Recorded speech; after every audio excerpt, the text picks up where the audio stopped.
ಸ್ನೇಹಿತರೆ, ಮೀಡಿಯಾ ಮಾಸ್ಟರ್ಸ್ಗೆ ಸ್ವಾಗತ ಸುಸ್ವಾಗತ. ಗೆಳೆಯರೆ, ಬಹುನಿರೀಕ್ಷಿತ ಹಾಗೂ ಸಾಕಷ್ಟು ವರ್ಷಗಳಿಂದ ನೆನೆಗುದಿಗೆ ಬೀಳ್ತಲೇ ಬರ್ತಾ ಇದ್ದ ಭಾರತ ಹಾಗೂ ಯುನೈಟೆಡ್ ಕಿಂಗ್ಡಮ್ ನಡುವಿನ ವ್ಯಾಪಾರ ಒಪ್ಪಂದಕ್ಕೆ ಅಂತೂ ಒಂದು ಸಹಿ ಬಿದ್ದಿದೆ.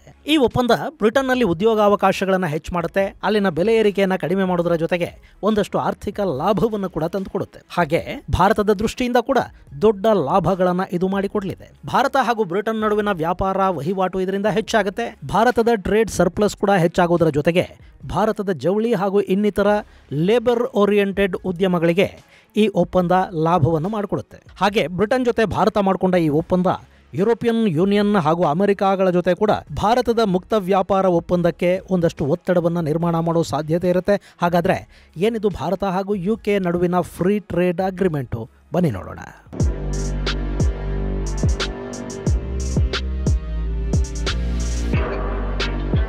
ಗೆಳೆಯರೆ, ಭಾರತ ಹಾಗೂ ಯುನೈಟೆಡ್ ಕಿಂಗ್ಡಮ್ ನಡುವಿನ ಐತಿಹಾಸಿಕ ಮುಕ್ತ ವ್ಯಾಪಾರ ಒಪ್ಪಂದಕ್ಕೆ ಅಂತೂ ಸಹಿ ಬಿದ್ದಿದೆ. ಹಾಗೆ ನೋಡಿದರೆ ಈ ಒಪ್ಪಂದದ ಬಗ್ಗೆ ಮಾತುಕತೆಗಳು ಶುರುವಾಗಿದ್ದು 2022ರ ಜನವರಿಯಲ್ಲಿ. ಅವತ್ತಿಗೆ ಬೋರಿಸ್ ಜಾನ್ಸನ್ ಬ್ರಿಟನ್ನ ಪ್ರಧಾನಿಯಾಗಿದ್ದರು. ಬ್ರಿಟನ್ ಯುರೋಪಿಯನ್ ಯೂನಿಯನ್ನಿಂದ ಹೊರಬಂದು 2 ವರ್ಷಗಳು ಕಳೆದಿದ್ವು. ಬ್ರೆಕ್ಸಿಟ್ ಆದ ನಂತರ ಬ್ರಿಟನ್ ಆರ್ಥಿಕ ಸಮಸ್ಯೆಗಳಿಗೆ ಈಡಾಗ್ತಾ ಹೋಗ್ತಾ ಇತ್ತು, ಬೆಲೆ ಏರಿಕೆಯಿಂದ ನರಳ್ತಾ ಇತ್ತು. ಇಂಥ ಸಮಯದಲ್ಲೇ ಭಾರತದ ಜೊತೆ ಮುಕ್ತ ವ್ಯಾಪಾರ ಒಪ್ಪಂದದ ಮಾತುಕತೆಗಳು ಶುರುವಾದವು. ಆದರೆ ಆ ಮಾತುಕತೆಗಳು ನಡೀತಲೇ ಹೋದವು. ತಕ್ಷಣ ಒಂದು ನಿರ್ಧಾರಕ್ಕೆ ಬರೋದಕ್ಕೆ ಸಾಧ್ಯ ಆಗಲಿಲ್ಲ. ಅವತ್ತಿಗೆ ಬ್ರಿಟನ್ನ ರಾಜಕೀಯ ಪರಿಸ್ಥಿತಿ ಕೂಡ ಚಿಂತಾಜನಕವಾಗಿತ್ತು. ಪ್ರಧಾನಿಯ ಕುರ್ಚಿ ಅಲ್ಲಾಡ್ತಾ ಇತ್ತು. ಬೋರಿಸ್ ಬದಲಾದರು, ಲಿಸ್ ಟ್ರಸ್ ಪ್ರಧಾನಿ ಆದರು. ಆಕೆ 2 ತಿಂಗಳು ಅಧಿಕಾರದಲ್ಲಿ ಮುಂದುವರಿಯೋದಕ್ಕೆ ಸಾಧ್ಯ ಆಗಲಿಲ್ಲ. ಆ ನಂತರ ಭಾರತೀಯ ಮೂಲದ ಋಷಿ ಸುನಕ್ ಪ್ರಧಾನಿ ಆದರು. ಸುನಕ್ ಅವಧಿಯಲ್ಲಿ ಬ್ರಿಟನ್ ಹಾಗೂ ಭಾರತದ ನಡುವೆ ಒಂದು ಮುಕ್ತ ವ್ಯಾಪಾರ ಒಪ್ಪಂದ ಆಗಿಬಿಡಬಹುದು ಅನ್ನೋ ನಿರೀಕ್ಷೆಗಳಿದ್ವು.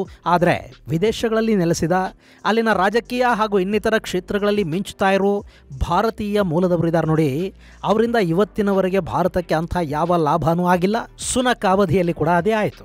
ಆ ವ್ಯಾಪಾರ ಒಪ್ಪಂದ ಮಾತುಕತೆಯ ಹಂತವನ್ನು ದಾಟಿ ಮುಂದಕ್ಕೆ ಹೋಗಲಿಲ್ಲ. ಇಲ್ಲಿ ಬ್ರಿಟನ್ ಭಾರತದ ಮೇಲೆ ಹೇರ್ತಾ ಇದ್ದ ಒತ್ತಡಗಳು, ಅವರ ಕಂಡೀಷನ್ಗಳು, ಇವೆಲ್ಲ ಈ ಒಪ್ಪಂದ ಯಾವತ್ತಿಗೂ ಆಗೋದೇ ಇಲ್ವೇನೋ ಅನ್ನೋ ಭಾವನೆಗೆ ಕೂಡ ಕಾರಣ ಆಗ್ತಾ ಇದ್ವು. ಆದರೆ ಈಗ ಬ್ರಿಟನ್ನಲ್ಲಿ ಸ್ವಲ್ಪ ಎಡಕ್ಕೆ ವಾಲಿದ ಸರ್ಕಾರ ಇದೆ. ಅಲ್ಲಿನ ಆರ್ಥಿಕ ಪರಿಸ್ಥಿತಿ ಇನ್ನೂ ಚೇತರಿಸಿಕೊಂಡಿಲ್ಲ.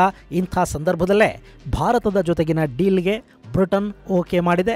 2022ರಲ್ಲಿ ಆರಂಭಗೊಂಡ ಮಾತುಕತೆಗಳು 3 ವರ್ಷಗಳಲ್ಲಿ ಫಲಪ್ರದಗೊಂಡಿವೆ. ಬ್ರಿಟಿಷ್ ಪ್ರಧಾನಿ ಕೀರ್ ಸ್ಟಾರ್ಮರ್ ಹಾಗೂ ಭಾರತದ ಪ್ರಧಾನಿ ನರೇಂದ್ರ ಮೋದಿ ಇಬ್ಬರು ಮುಕ್ತ ವ್ಯಾಪಾರ ಒಪ್ಪಂದಕ್ಕೆ ಸಹಿ ಹಾಕಿದ್ದಾರೆ. ಈ ಒಪ್ಪಂದ ಬ್ರಿಟನ್ನಲ್ಲಿ ಬೆಲೆ ಏರಿಕೆಯನ್ನು ನಿಯಂತ್ರಿಸೋದಕ್ಕೆ ಸಹಾಯ ಮಾಡುತ್ತೆ ಅಂತ ಕೀರ್ ಸ್ಟಾರ್ಮರ್ ಹೇಳಿದ್ದಾರೆ. ಹಾಗೆ ಇದು ಬ್ರಿಟನ್ನಲ್ಲಿ ಸಾವಿರಾರು ಉದ್ಯೋಗಗಳ ಸೃಷ್ಟಿಗೆ ಕೂಡ ಕಾರಣ ಆಗುತ್ತೆ. ಭಾರತದ ಉದ್ಯಮಪತಿಗಳು ನಮ್ಮಲ್ಲಿ ಹೂಡಿಕೆ ಮಾಡೋದಕ್ಕೆ ಹೆಚ್ಚು ಅವಕಾಶಗಳನ್ನು ಇದು ಒದಗಿಸುತ್ತೆ.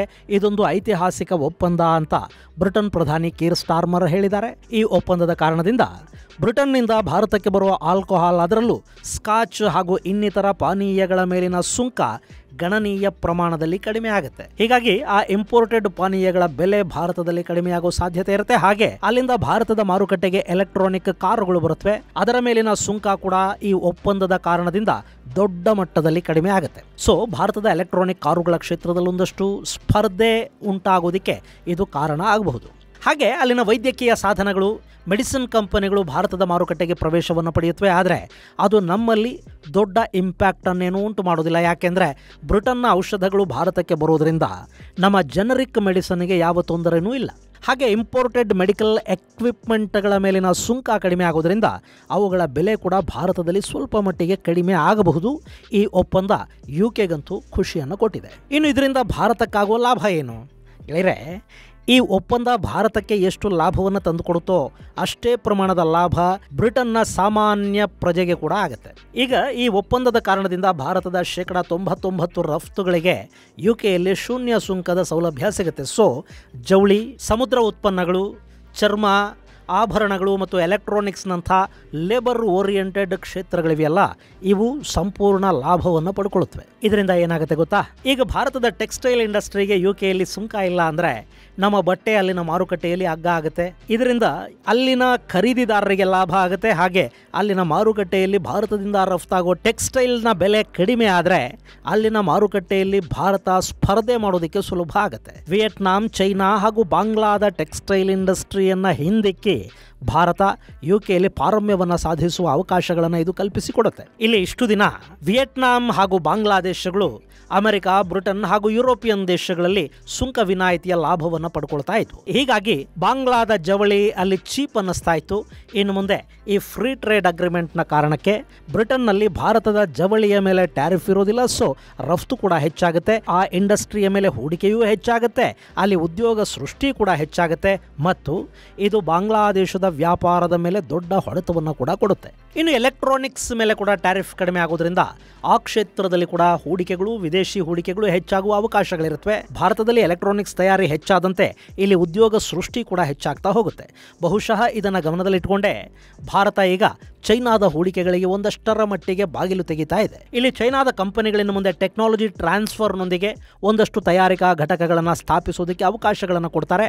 ಅದು ಭಾರತದ ಎಲೆಕ್ಟ್ರಾನಿಕ್ಸ್ ಉದ್ಯಮಕ್ಕೆ ಸಾಕಷ್ಟು ಲಾಭವನ್ನು ಮಾಡಿಕೊಡಬಹುದು. ಇನ್ನು ಆಭರಣ ರಫ್ತು ಅನ್ನೋದು 2-3 ವರ್ಷಗಳಲ್ಲಿ ದ್ವಿಗುಣಗೊಳ್ಳುವ ಸಾಧ್ಯತೆ ಕೂಡ ಕಂಡು ಬರ್ತಾ ಇದೆ.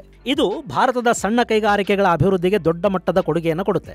ಉದ್ಯೋಗ ಸೃಷ್ಟಿಯ ಪ್ರಮಾಣ ಹೆಚ್ಚಾಗುತ್ತೆ, ಅದರಲ್ಲೂ ಉತ್ಪಾದನಾ ವಲಯ ಹಾಗೂ ಸರ್ವಿಸ್ ಇಂಡಸ್ಟ್ರಿಗೆ ಇದು ಹೆಚ್ಚಿನ ಲಾಭವನ್ನು ತಂದುಕೊಡುತ್ತೆ. ಇನ್ನು ಭಾರತೀಯ IT ಪ್ರೊಫೆಷನಲ್ಸ್ ಹಾಗೂ ಆರೋಗ್ಯ ಮತ್ತು ಇನ್ನಿತರ ಸೇವಾ ಕ್ಷೇತ್ರಗಳ ವೃತ್ತಿಪರರಿಗೆ ಯುಕೆಯಲ್ಲಿ ಉದ್ಯೋಗಾವಕಾಶಗಳು ಹೆಚ್ಚಾಗುತ್ತವೆ.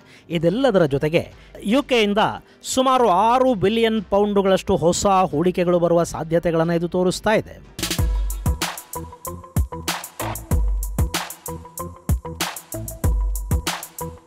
ಇನ್ನು ಗೆಳೆಯರೆ, ಸದ್ಯಕ್ಕೆ ಯುಕೆ ಹಾಗೂ ಭಾರತದ ನಡುವೆ 2024-25ರಲ್ಲಿ ಸುಮಾರು $49 ಬಿಲಿಯನ್ ವಾರ್ಷಿಕ ವಹಿವಾಟು ನಡೆದಿದೆ. ಅದರಲ್ಲಿ ಭಾರತ ಸುಮಾರು $10 ಬಿಲಿಯನ್ ಟ್ರೇಡ್ ಸರ್ಪ್ಲಸ್ ಅನ್ನು ಅನುಭವಿಸ್ತಾ ಇದೆ. ಕಳೆದ ವರ್ಷಕ್ಕೆ ಹೋಲಿಸಿದರೆ ಈ ವಹಿವಾಟು 8% ಏರಿಕೆ ಕೂಡ ಆಗಿದೆ. ಈಗ ಫ್ರೀ ಟ್ರೇಡ್ ಅಗ್ರಿಮೆಂಟ್ ಇದನ್ನು ಇನ್ನಷ್ಟು ಹೆಚ್ಚು ಮಾಡುವ ಸಾಧ್ಯತೆಗಳು ನಿಚ್ಚಳವಾಗಿ ಕಾಣ್ತಾ ಇವೆ. ಅದರಲ್ಲೂ ಜವಳಿ, ಎಲೆಕ್ಟ್ರಾನಿಕ್ಸ್, ಚರ್ಮ, ಚಿನ್ನಾಭರಣಗಳು ಹಾಗೂ ಸೇವಾ ವಲಯದ ರಫ್ತು ಹೆಚ್ಚಾಗೋದ್ರಿಂದ ಭಾರತದ ಟ್ರೇಡ್ ಸರ್ಪ್ಲಸ್ ಕೂಡ ದ್ವಿಗುಣಗೊಳ್ಳುವ ಸಾಧ್ಯತೆ ಕಾಣ್ತಾ ಇದೆ. ಗೆಳೆಯರೆ, ಭಾರತೀಯ ಉತ್ಪನ್ನಗಳು ಯುಕೆಯ ಮಾರುಕಟ್ಟೆಯಲ್ಲಿ ಬೇಡಿಕೆಯನ್ನು ಪಡ್ಕೊಂಡ್ರೆ ಭಾರತ ಕೂಡ ಜಾಗತಿಕ ತಯಾರಿಕಾ ಕ್ಷೇತ್ರ ಆಗುವ ಸಾಧ್ಯತೆಗಳಿರುತ್ತವೆ. ಹಾಗೆ ಭಾರತ ಈಗ ಯುರೋಪಿಯನ್ ಯೂನಿಯನ್ ಜೊತೆ ಕೂಡ ಇಂಥದ್ದೇ ಒಂದು ಮುಕ್ತ ವ್ಯಾಪಾರ ಒಪ್ಪಂದದ ಬಗ್ಗೆ ಮಾತುಕತೆಗಳನ್ನು ನಡೆಸ್ತಾ ಇದೆ. ಇಲ್ಲಿ ಯುರೋಪಿಯನ್ ಯೂನಿಯನ್ ಜೊತೆಗಿನ ಒಪ್ಪಂದಕ್ಕೆ ಸಹಿ ಬಿದ್ದರೆ ಅಲ್ಲಿನ ಎಲ್ಲ ದೇಶಗಳಲ್ಲೂ ಭಾರತದ ಮಾರುಕಟ್ಟೆ ಬೆಳೆಯುತ್ತೆ. ಒಂದು ಕಾಲಕ್ಕೆ ಯುರೋಪ್ ಹಾಗೂ ಪಶ್ಚಿಮದ ಮಾರುಕಟ್ಟೆಯನ್ನು ಪ್ರವೇಶ ಮಾಡೋದಕ್ಕೆ ಚೈನಾಗೆ ಹೇಗೆ ಮುಕ್ತ ಅವಕಾಶ ಸಿಗುತ್ತೋ ಅದೇ ಥರದ ಅವಕಾಶವೊಂದು ಭಾರತಕ್ಕೂ ಸಿಗುತ್ತೆ. ಯುರೋಪಿನ ಎಲ್ಲ ದೇಶಗಳಲ್ಲೂ ಭಾರತದ ವಸ್ತುಗಳ ಮೇಲೆ ಸುಂಕ ಕಡಿಮೆ ಆದರೆ ಭಾರತದಲ್ಲಿ ಉತ್ಪಾದನಾ ವಲಯ ಮತ್ತಷ್ಟು ಗಟ್ಟಿಯಾಗುತ್ತೆ, ವ್ಯಾಪ್ತಿಯನ್ನು ಕೂಡ ಬೆಳೆಸ್ಕೊಳ್ಳುತ್ತೆ. ಈಗಾಗಲೇ ಮೊಬೈಲ್ ಫೋನ್ ರಫ್ತುದಾರ ದೇಶಗಳ ಪಟ್ಟಿಯಲ್ಲಿ 3ನೇ ಸ್ಥಾನಕ್ಕೆ ಕಾಲಿಟ್ಟಿದೆ, ವಿಯೆಟ್ನಾಂ ಅನ್ನು ಹಿಂದಿಕ್ಕಿದೆ. 2024ರಲ್ಲಿ ಭಾರತ ರಫ್ತು ಮಾಡಿದ ಒಟ್ಟು ಮೊಬೈಲ್ ಫೋನ್ಗಳ ಮೌಲ್ಯ $20.5 ಬಿಲಿಯನ್. ಇದು ಎಷ್ಟು ಅನ್ನೋದು ನಿಮಗೆ ಅರ್ಥ ಆಗಬೇಕು ಅಂದರೆ ಅದಕ್ಕೆ 5 ವರ್ಷಗಳ ಹಿಂದೆ ಅಂದರೆ 2017-18ರಲ್ಲಿ ಎಷ್ಟು ರಫ್ತು ಮಾಡಲಾಗಿತ್ತು ಅನ್ನೋದನ್ನು ಕೂಡ ನಾವು ನೋಡಬೇಕಾಗತ್ತೆ. 17-18ರಲ್ಲಿ ಭಾರತದ ಮೊಬೈಲ್ ಫೋನುಗಳ ರಫ್ತು $0.2 ಬಿಲಿಯನ್ ಮಾತ್ರ ಇತ್ತು. ಈಗ ಅದು $20.5 ಬಿಲಿಯನ್ ಏರಿಕೆ ಆಗಿದೆ.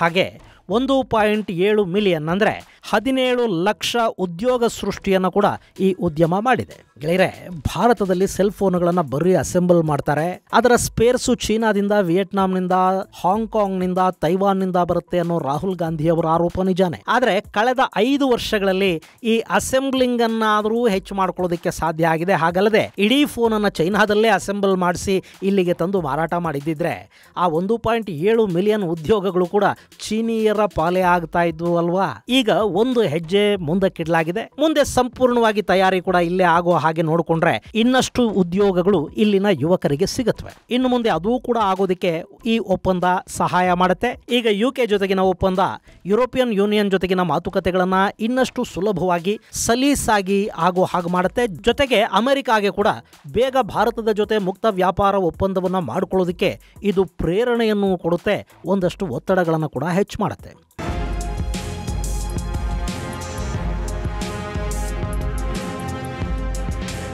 ಇನ್ನು ಬ್ರಿಟನ್ನ ದೊರೆ ಕಿಂಗ್ ಚಾರ್ಲ್ಸ್ ಅವರ ಭೇಟಿಯೊಂದಿಗೆ ಭಾರತದ ಪ್ರಧಾನಿ ನರೇಂದ್ರ ಮೋದಿ ಅವರ ಯುಕೆ ಭೇಟಿ ಮುಕ್ತಾಯಗೊಂಡಿದೆ. ಅಲ್ಲಿಂದ ಮೋದಿ ಮಾಲ್ಡೀವ್ಸ್ಗೆ ಬಂದಿದ್ದಾರೆ. ಅಲ್ಲಿ ಇಂಡಿಯಾ ಔಟ್ ಅಂತ ಕೂಗ್ತಲೇ ಅಧಿಕಾರಕ್ಕೆ ಬಂದ ಅಧ್ಯಕ್ಷ ಮುಯಿಜು ಈಗ ಮಾಲ್ಡೀವ್ಸ್ನ ಸ್ವಾತಂತ್ರ್ಯ ದಿನಾಚರಣೆಗೆ ಭಾರತದ ಪ್ರಧಾನಿಯನ್ನು ಆಹ್ವಾನಿಸಿದ್ದಾರೆ. ಭಾರತದ ಪ್ರಧಾನಿ ಕೂಡ ಅಲ್ಲಿಗೆ ಹೋಗಿದ್ದಾರೆ. ಇದು ಭಾರತದ ಸುತ್ತಮುತ್ತಲಿನ ದೇಶಗಳಿಗೆ ಭಾರತದ ಮಹತ್ವ ಏನು ಅನ್ನೋದನ್ನ ಅರ್ಥ ಮಾಡಿಸ್ತಾ ಇರೋ ರೀತಿ. ಇದು ಗೆಳೆಯರೆ ಬ್ರಿಟನ್ ಜೊತೆಗಿನ ಭಾರತದ ಮುಕ್ತ ವ್ಯಾಪಾರ ಒಪ್ಪಂದ ಹಾಗೂ ಅದರ ಲಾಭಗಳಿಗೆ ಸಂಬಂಧಪಟ್ಟ ಒಂದಷ್ಟು ಮಾಹಿತಿ. ಮುಂದಿನ ಸಂಚಿಕೆಯಲ್ಲಿ ಮತ್ತಷ್ಟು ವಿಶೇಷಗಳ ಜೊತೆ ಮತ್ತೆ ಭೇಟಿಯಾಗೋಣ. ಅಲ್ಲಿವರೆಗೆ ಜೈ ಹಿಂದ್, ಜೈ ಕರ್ನಾಟಕ.